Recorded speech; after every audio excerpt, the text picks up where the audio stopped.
Hello students, तो चलिए आज हम लोग शुरू करते हैं क्लास 10 के एक्सरसाइज 4.2 का क्वेश्चन नंबर 1 का फोर्थ पार्ट। इस क्वेश्चन के बाकी जो 3 पार्ट थे वो हमने पिछली वीडियो में कवर कर रखा है, तो आप लोग प्लेलिस्ट में जाकर के देख सकते हो।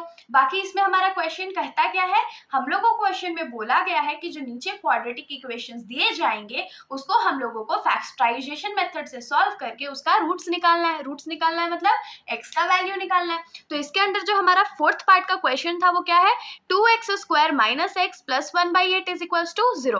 तो बहुत बच्चों को 1/8 देख करके तो अब लग रहा होगा कैसे सॉल्व होगा, लेकिन इसको सॉल्व करने का बहुत सिंपल सा मेथड है।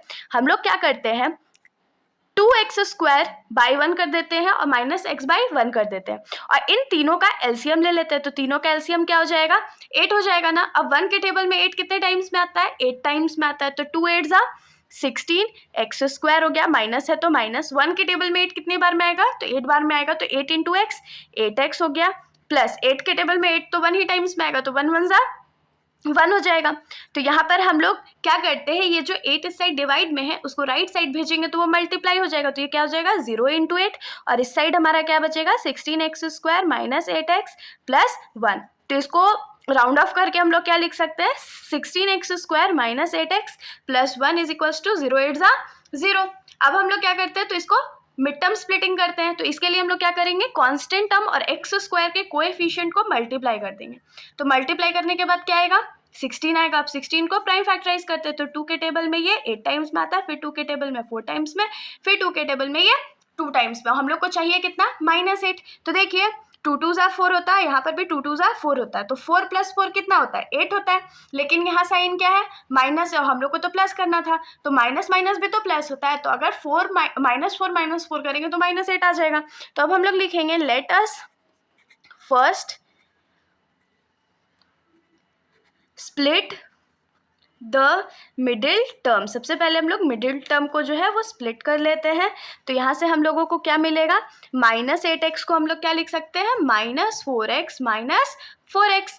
तो अब हम लोग क्वेश्चन पे बैक आ जाते हैं। तो ये क्या होगा, now 16x² minus 8x plus 1 is equals to 0।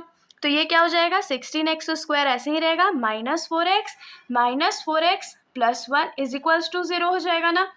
अब इन दोनों में हम लोग क्या कॉमन ले सकते हैं, तो 4x कॉमन ले सकते हैं। तो 4 के टेबल में 16 कितने बार में आता है, तो 4 बार में आता है। और 2x था, 1x हमने कॉमन ले लिया तो 1x बच जाएगा, माइनस 4x पूरा कॉमन ले लिया तो 1 बचेगा, माइनस है। अब 4x और 1 में तो कुछ कॉमन नहीं है, मतलब 1 कॉमन है। तो हम लोग के पास क्या बचेगा, 4x और माइनस प्लस माइनस और यहाँ पर 1 इज इक्वल्स टू 0।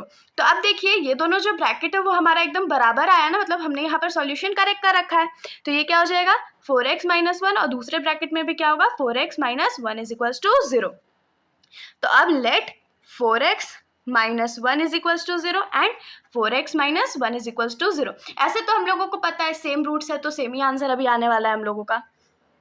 तो ये क्या होगा, 4x इज इक्वल्स टू 1, यहाँ पर भी 4x इज इक्वल्स टू 1 हो जाएगा। तो x का वैल्यू क्या आएगा, 1/4 और यहाँ पर भी x का वैल्यू क्या आएगा, 1/4। तो हम लोग लिखेंगे therefore the roots are 1/4 and 1/4। अब हम लोग आ जाते हैं इस क्वेश्चन के लास्ट पार्ट पर।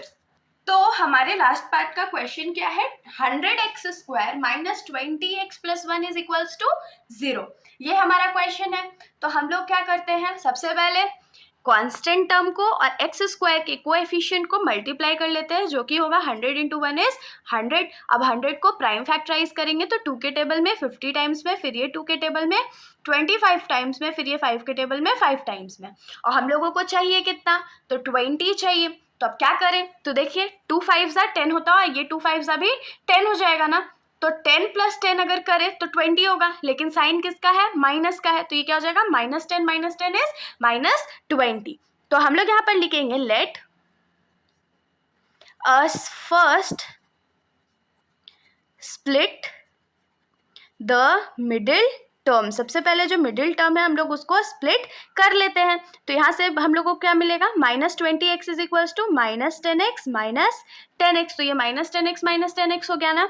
तो अब नाउ हमारा क्वेश्चन क्या था, 100x² minus 20x plus 1 is equals to 0।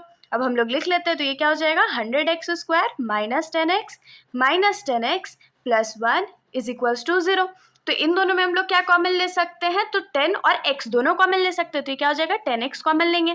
तो 10 के टेबल में 100 कितने टाइम्स में आता है, तो 10 टाइम्स में आता है। और x भी कॉमन लिया तो 2x था, एक ही x बचा, माइनस है तो माइनस। 10x में पूरा 10x तो कॉमन ही ले लिया, तो यहाँ क्या बचेगा 1 माइनस। इन दोनों में हम लोग क्या कॉमन लेंगे, तो 1 कॉमन लेंगे क्योंकि कुछ तो कॉमन है नहीं। ब्रैकेट में क्या बचेगा, 10x माइनस प्लस माइनस, और ये 1 इज इक्वल्स टू 0। देखिए ये दोनों ब्रैकेट हमारा सेम आया ना, तो क्योंकि ब्रैकेट सेम है तो इन दोनों को हम लोग कॉमन ले लेते हैं। तो दूसरे ब्रैकेट में क्या बचेगा, 10x माइनस 1। देखिए फिर से हमारा जो दोनों ब्रैकेट है वो सेम आ गया। तो अब हम लोग क्या करेंगे, let 10x minus 1 is equals to 0, और फिर से 10x minus 1 is equals to 0। तो यहाँ से 10x इज इक्वल्स टू क्या हो जाएगा, 1 हो जाएगा। यहाँ पर भी 10x इज इक्वल्स टू 1 हो जाएगा। तो x का वैल्यू क्या आएगा, 1/10, 1/10। तो यहाँ पर जो रूट्स है हमारे वो क्या आ जाएगा, 1/10। तो therefore the roots are 1/10 and 1/10। तो ये जो 1/10 1/10 रूट्स है, मतलब क्या हो गया, इसका क्या समझ में आ रहा है आप लोगों को। तो x का जो वैल्यू है सिर्फ 1/10 ही एक ऐसा वैल्यू है जब हम लोग इस इक्वेशन में पुट करेंगे तो हमारा आंसर 0 के बराबर हो जाएगा। यही होता है ना रूट्स, कि x का एक ऐसा वैल्यू बताओ जो कि जब हम लोग इस क्वाड्रेटिक इक्वेशन में पुट करें तो हमारा जो पूरा क्वाड्रेटिक इक्वेशन है वो 0 में बदल जाए। तो यही रूट्स है। और 1/10 अगर इसका सिर्फ एक रूट्स है, मतलब आप लोग क्या समझ सकते हो उससे, कि सिर्फ x का एक ऐसा वैल्यू है जिसको हम लोग पुट करेंगे तो वो क्वाड्रेटिक इक्वेशन 0 हो जाएगा। तो इसके साथ हमारा ये जो सॉल्यूशन है यहीं पर खत्म हो जाता है। अब हम लोग नेक्स्ट वीडियो में क्वेश्चन नंबर 2 करेंगे। तो अगर आप लोगों को वीडियो अच्छी लगी तो वीडियो को लाइक कर दीजिएगा और मेरे चैनल को बिना सब्सक्राइब किए कहीं मत जाइएगा। Thank you.